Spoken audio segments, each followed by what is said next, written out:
I could open your eyes, take you wonder by wonder, over, sideways, and under, on a magic carpet ride, a whole new world,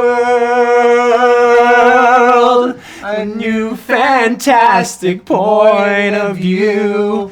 No one to tell us no, or where to go, or say we're only dreaming a whole new world.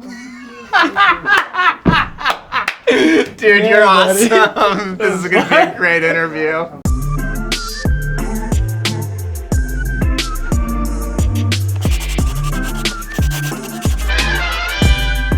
What's up, everyone? Welcome to another episode of Talking to Earthlings with Lunakye, where we explore the humanism within all of us.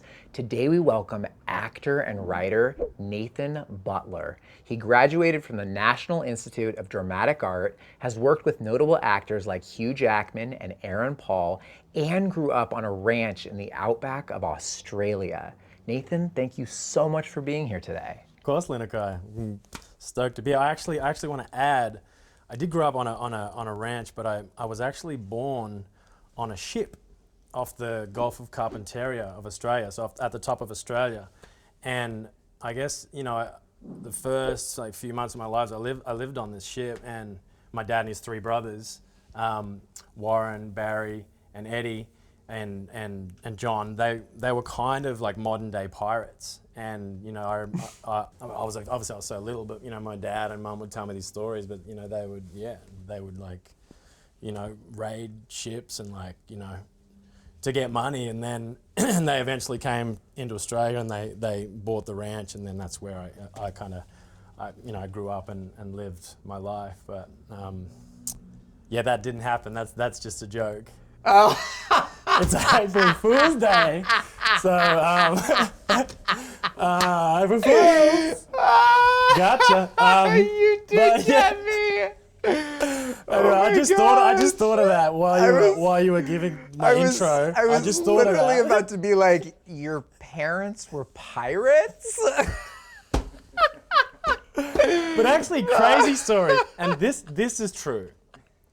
I don't know. Now I'm questioning it. You're gonna think everything's false now, but no. But this is actually true. So my dad and his brothers, right? He only had two brothers, Warren and Barry, and his brothers, they were actually outlaws, and I'm honest. So they used to, and I was old enough now to remember this. I remember Dad used to leave, and they used to go on horseback. And they'd ride into the outback, and the ranches around us, or the properties around us. I'm not joking. This is actually okay. They were owned by government, and so they used to go into, you know, these areas and steal government cattle and come back. Oh, wow. You know, with government cows, kind of like Robin Hood. You know, like stealing from the rich, giving to the poor, yeah. kind of thing. And yeah, they did that. Like they honestly did that. And my grandma Nana May, she was also kind of like the kingpin of it. Like she was like, you know, we owe money to the banks. We need money now. Like we don't have enough cattle, and so they would go. And then, you know, it was the 60s and 70s in Australia, and there was really no police. Like in terms of like now, there's helicopters and like they, you know, it's the stock squad they call it, the cattle police. And now it's harder. You can't really do that. You know, It's called cattle duffing in Australia, or potty dodging, and cattle rustlers, I guess you call it in America, but. They honestly did that, and they did it a few times, and they got like, I don't know, thousands of head of cattle. Yeah. And so they were kind of outlaws, you know, in a sense. So, and I grew up in that world, you know, and they were wild. They were wild cowboys, and you know, they had guns, and they were tall, and they had beards, and they had chaps, and like American kind of that image, you know. And that's what they were. So you guys are so much more badass than us. You guys go cattle duffing, we go cow tipping. Right? Wait, what's cow tipping? Cow tipping is literally what teenagers do, where you're just bored and you go and I think you just push a cow over, right? Oh. Which is super cruel. Oh, cow tipping. Because they literally can't get up. Oh, it's just goodness. like, it's a cruel pastime that some teenagers do. Right. So it's like one of those things like planking, or I don't know, all those. It's like weird, okay. I don't know. Got it. Yeah. Yeah, man. So my first question for you is, How did an Aussie kid raised on a cattle ranch in Queensland become a celebrity in LA? Did milking cows just not float your boat? You call me a celebrity. My ego just went like, but no, yeah, I'll take it. My mom was always a singer. She was a country music singer, and she was touring and doing things. So at a young age, I was always performing. I was always singing and playing guitar. And then during school, it was actually during high school, it was because of I kind of dropped all that too. Once I started school, I was like, I can't be a singer and a musician anymore. And where I grew up, it's very, I guess you could call it like redneck kind of area. I was like, I can't be a singer and be viewed that way. I've got to be a football player and I've got to be tough, And so it was at high school that my little sister wanted to audition for the High School Musical. And she's like, Nathan, please, I want to do this duet with you. You're a really great singer. Can you do it with me? I'm like, no, I can't do that. My friends will think I'm gay. Like, no. And like, it's crazy. Like, what was I? I was a kid. What was I thinking? And then she ended up getting me to do it. And we sang A Whole New World from Aladdin.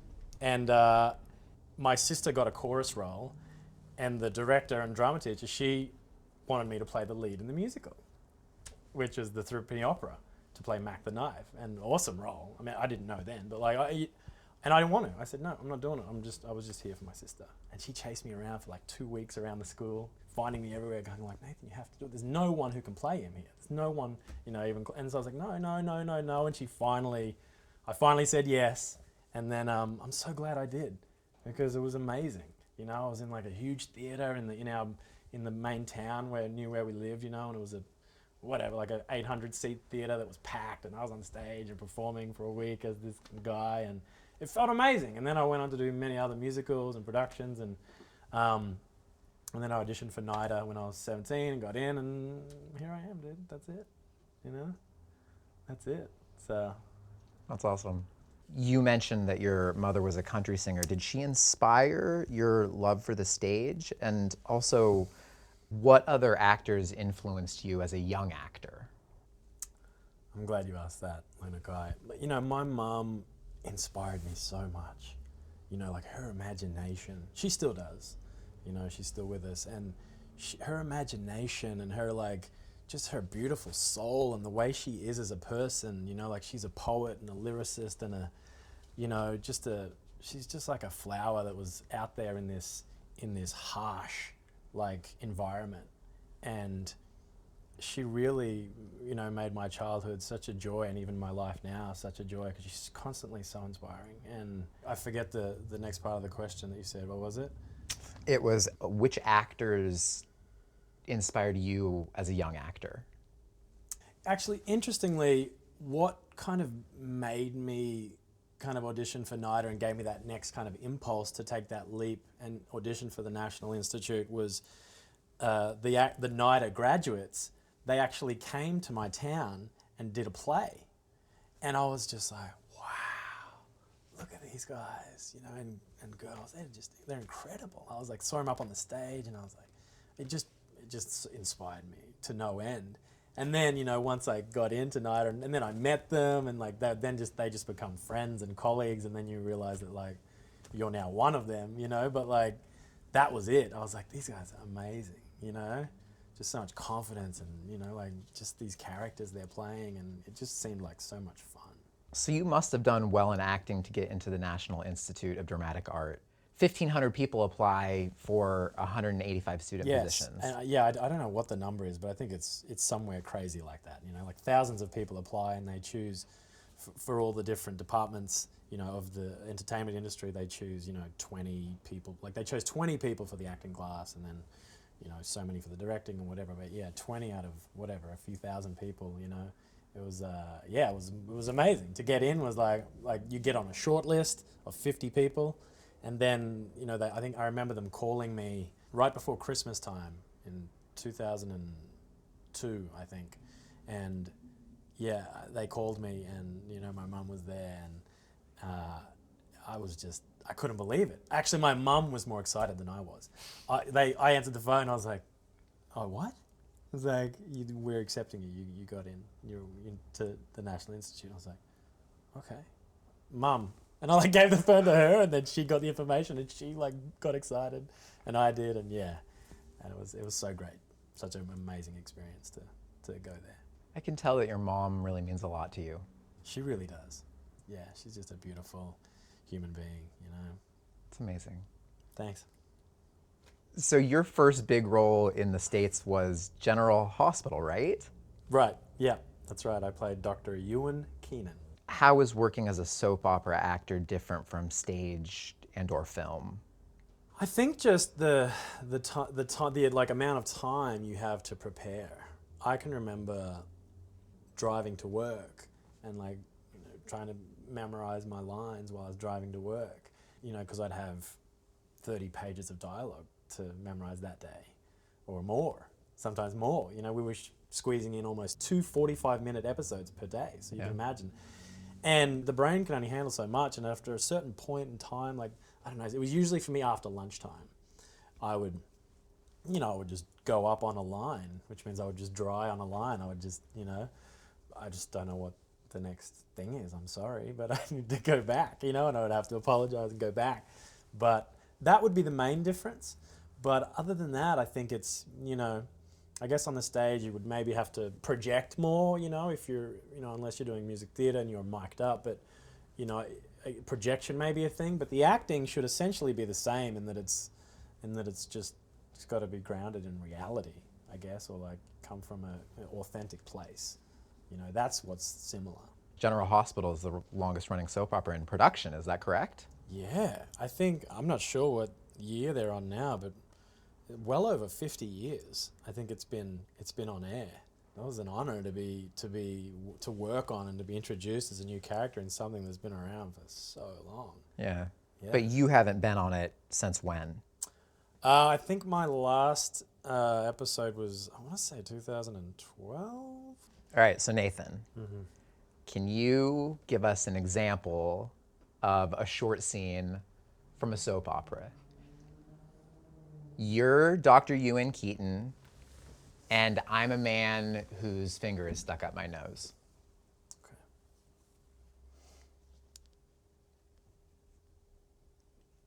What's your character's name first? We should start there. I gotta know your name. What's your name? My name is Ethan Bubbles. Okay. I mean, already you can see my voice is starting to come down. I'm getting more serious, and you kind of start to lean in, especially as the scene progresses. So, Bubbles, yeah, you've been blowing too many bubbles, and what's happened, see, I'm just being, as your doctor, I just want to be honest with you, but what's happened is, after trying to catch the bubble, you've put your finger up your nose, and I think it's going to be stuck there, and you're going to have to deal with it. Well, Dr. Keaton, I was just trying to see if I could go as far as the COVID swab. No, I get it. Sometimes you got to go right up there, especially if you want to really be clear whether you've contracted COVID or not. You have to be safe. Now just lean in a little bit towards me and let me really have a look at it. Yeah. Yeah, I mean, I've been trying to pull it out. It's lodged up there. It is. Yeah, it's going to hurt a lot pulling it out, but it's like ripping off that Band-Aid. Eventually, you're going to just have to do it. Okay. How do you feel? I feel alive. Yeah? Okay, hold that. While we hold here, they're going to move the cameras in really slow on us. Okay, and a commercial break, that's it. That was good, man. Good scene, dude. Good scene. Woo! That was some good acting, guys. That was some great acting, They'll be so happy with that up in the booth, dude. I know, right? Oh. I think I might need some hand sanitizer, too. I essentially just picked my nose. Yeah, and I high-fived him. So. Well, okay. I luckily high-fived you with the other hand. I did that purposely. All right, here, I'm gonna get some too. Yeah, go on. It's COVID. We gotta be responsible. Oh my gosh, so good. That was fun. I love that you just went. This is why you got into that freaking school, man. You just went for it. You didn't even hesitate for a second. I went for it, man. Actually, this is, and I don't know if this was a little bit pre-planned, but I knew that a lot of the teachers are homosexuals or and which I love, whatever. But I did a scene where I actually masturbated in the audition, and not physically, but like I did a scene from Equus, the scene where the kid is like masturbating naked on a horse. It's a famous play by Peter Shaffer. Yeah. And I did that scene, and I was like, I mean, I don't know if it excited them, but I imagine it was pretty full on to see too. Like he's telling this monologue as he's riding wild on this horse, and he's like getting off, and it was quite full on. But And he just went for it. I just went for it, dude. I'm like, whatever, I'm just gonna do it. Yeah, YOLO. YOLO, man. That's it. And I was 17, so I literally was so YOLO. Yeah. So tell us about some of the other roles you've played. What was your favorite and why? The most recent role I played, which was one of my favorites, was the one I played on Hawaii Five-O. I was playing a villain, and Nick Town, and it was just fun. I just loved playing a villain because I just got to do stuff that I didn't necessarily do so much in my career. I was on another show in Australia, and I was, just basically a lot closer to the character I am, which is still good, but just playing a villain and getting to do something totally different is just fun, So that was awesome. That was great. So I noticed that you said on Instagram that the greatest role you will ever play is being a father, and by the looks of your photos, you're loving that role. Lunakye, absolutely. That is absolutely 100% true. I love being a father. I love, I don't even have to play the role of a father because I am a father. So I guess I kind of want to maybe rewrite my Instagram bio to just, I love the role of just playing at life. I just love life. And my kids are a huge part of that. Yeah, I love them so much, getting to adventure and do all this stuff that, you don't necessarily want to do as adults because we get so constrained and like burdened by our adult lives that we don't want to do that stuff. But it kind of forces you in a way to be a kid again, to experience what it feels like to like put your hand in the sun for the first time again, or touch the grass, or play in the sand, or like, it's so wonderful to have children, and yeah, it's a blessing. It's awesome. Love them. What are the most important values you want to teach your kids? That's a very interesting question. Obviously we think what we're teaching our kids is right, and that's what we want to teach them, the right values.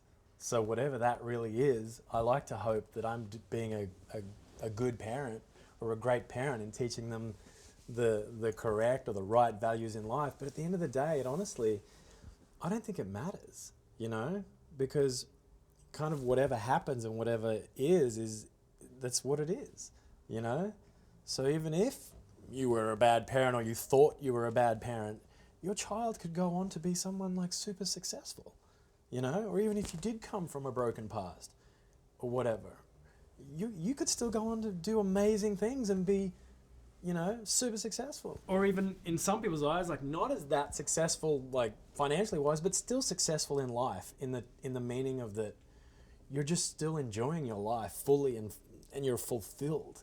You're a fulfilled person. Like, for example, I did a film in Africa, and while I was there, we were filming in this little village in the middle of nowhere. And the people there were so happy. They had nothing. To me, they had nothing, like materialistically and whatever. But they were just so authentically happy. The kids and the adults and the elders, and they were just like, life is, you could see it's just so vibrant and beautiful in them. So, yeah, I guess I want to instill values in my kids so they'll grow up to live in a village in Africa. No, I'm joking. No, yeah, but you get it, like that. Yeah, well, I've heard, and I find this very fascinating, that the margin for happiness when you're speaking financially between $0 and a living wage, like let's just say like a United States average, $50,000, Sure. is much, the gap there or the margin there is much larger than like 50,000 to $1 billion. Because really, all we really need is our essentials, and then after that, there's room for more happiness, but the margin becomes less and less and less. So it's so interesting. I mean, I love this conversation, because yeah, it is that, Lunakye. It is that story of, like, you hear of people who are super wealthy and famous and rich and whatever, and they talk about how the happiest days in their life was when they weren't, and when they were like working their way up there. It was actually the journey was actually more fulfilling and enjoyable than getting there. And I mean, it's almost you could look at it as the problem of the human race, or one of the major, things, is that people just constantly striving to find this certain level of happiness. Well, the truth is that you can already have it wherever you are, right now. That is so beautiful. I love that. I love your energy, by the way. Thanks, Lunakye. I love Your yours energy. too, Can we pound it? I love yours too. You're awesome, man. You're awesome. No, you No, are. you Oh, are. yeah. Stop Oh my gosh. You guys could be brothers. We could. We seriously could. You're my lost American brother. Lost American brother, With our yeah. beards and hair, or, It's so funny because we just got an Aussie in the family. My cousin just married an Aussie. Yeah. And also, my mom had a pen pal when she was 10 from Melbourne. Cool. And then they split for about 25 years, and he got into computers. I mean, this was back in the 90s or whatever. Yeah. And she had switched states and changed her last name because she got married, but they had been writing to each other for a good 8 years or something. He ended up finding her and sending her an email, and now they've been our good family friends ever since. Oh, such a great story. And then just one other funny story about this. Yeah. I'm just gonna throw it in there. Do it. I'll make it quick. But my mom's email address has always been Killian77, and Killian was her first golden retriever. Funny enough, her Australian pen pal's name was Ian. So when he first emailed her, he read "Kill Ian." Yeah, of course he read Killian. That's all you would see if your name was in. You're like, oh my goodness. He's like, I don't know what I signed up for. He's like, I'm not sure I want to email this person anymore. So good. So good. Especially then, it was like almost the beginning of email. It would have been like, oh my gosh. Totally. So much confusion and uncertainty around it. Totally. It's so interesting. Yeah. Yeah. Nathan, next question's really important. Is Vegemite just a cruel joke you guys play on Australian kids? Yes, it is. No, it's not. Vegemite is it's just an Australian staple. It's like, you just grow up with it, and like anything, you develop a taste for it. When you have it as a kid, it's good. It's like salty, on bread, like a salty paste on bread. It just tastes good, I don't know. It's kind of like, my wife's Russian, and she likes caviar, and I'm just like, ugh, can't do that. But she's had it since she was little. So I guess, Vegemite is like her caviar. What actually, I was just about to ask you, what would be the American equivalent to Vegemite? I'm not sure. Maybe spam? Someone said yes? Spam. Maybe yes. spam? Probably I guess, spam. right? Probably spam. Yeah. All right, Nathan, this next question is the most important question as it relates to the Talking to Earthing series, and that is, what does it mean to be human? What does it mean to be human? I think we touched on some of this too, in the part of, me being a good role model, or, what I wanted to instill in my children. And part of being human, what it is to be human, is just to be human. Just to live. Just to be here. Here. Right now, I'm being human right now with you. Right here. Nowhere else, I'm not thinking about what happened back then. I'm not thinking about what's going to happen next. I'm just thinking about what's happening right here. And I think that's what's about being human. connecting with humans, being with people, really taking people in, you know, taking them in 100% without judgment or without all this, whatever baggage you might be telling yourself or in your inner monologue, you know, that people all have these inner monologues in their head, you know, all those voices. It's like when you can get out of the way of them and just take in this person for who they are, that's life. That's living. All the rest doesn't matter. That's it. Yeah. Well, Nathin, thank you so much for being here with Talking to Earthlings today. We really, really, really appreciate you coming. Obviously, we hadn't met before. I freaking love your energy, man. Dude, you have such good energy. Thanks, Lunakye, as soon as I met you, I was like, this is one of my guys. Yeah, like man, this guy could be a homie. No doubt, man. Thank you so much, you know? Yeah, no, but thank you for just sharing some of your experiences and your humanism. We really, really appreciate it. All good. Thank you for sharing it with me too and having me here and giving me this opportunity to just be with you, man. Thank you. Yeah. Yeah, I really mean it. Thanks. I feel it. Thank you. Nice, dude. Yay! Did you plug stuff earlier? Oh, you know what? I'm so sorry. Yeah, plug it. No. Thank you for reminding me. I don't know why I missed that. Yeah. No, I'm gonna give you an opportunity to plug. Oh. Do you have any upcoming projects, any films, anything on social media that you would like our audience to know about? I do have something, I don't know when, I'm kind of writing it and developing it right now, but I am writing a TV show based kind of on my family's history called Far North, and I grew up in Far North Queensland, so it's called Far North. So, you know, that eventually will come to light, and, you know, you'll probably find out about it everywhere, you know, I'm sure, but, you know, I'm sure you'll find out, you know, if you want to follow me on Instagram, it's just my name, Nathin Butler, you know, and my first name is spelled with an I, so it's Nathin, Butler, like the regular butler.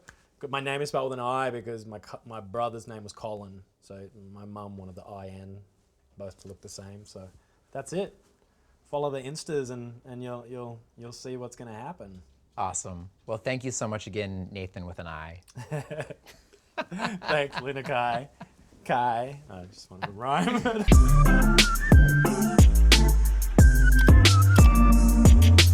Hey guys, thanks for watching that episode. As a reminder, we've created Talking to Earthlings to have raw and honest conversation with one another in an effort to unite human beings who may not agree ideologically, but who can be inspired by one another's vulnerabilities. By watching our show, you are helping us accomplish our goal of changing the world, one conversation at a time. Make sure to follow us on socials to stay updated. Thanks.